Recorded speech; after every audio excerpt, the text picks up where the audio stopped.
And now, Mr. Chair, allow me to explain why I voted no. Then again, Mr. Chair, the statement that I quoted comes directly from the President. Na-quote po yan sa media. And Mr. Chair, the actions of this committee will determine kung totoo ba yung sinabi ng Presidente o hindi, Mr. Chair. Again, we want all agencies to undergo the fair process. So supposedly naman, kung aprubahan din naman eventually yung budget, then dapat masagot lang po yung mga tanong, Mr. Chair. Point of order, Mr. Chair. We have already decided that is moot and academic. Mamamayan, Mr. Chair. Wait, hold on.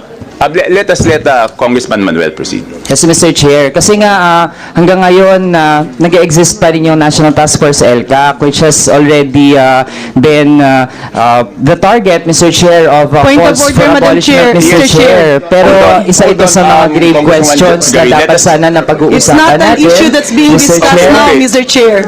Yun yung mga issues na gusto nating matanong, Mr. My Chair, but point we are of order, Mr. deprived Chair. of The the Honorable opportunity Manuel because is of these discussing proceedings. matters.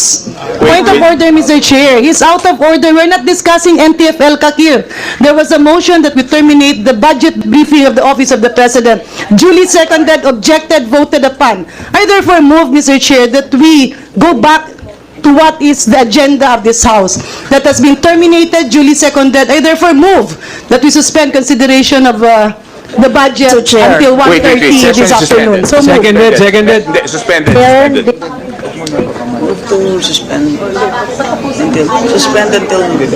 suspend until 11. Hindi kami mabigyan na. Sandali. Mr. Chair, so we object. Di ba sinabi ko kanina, meron akong motion that we object. Okay.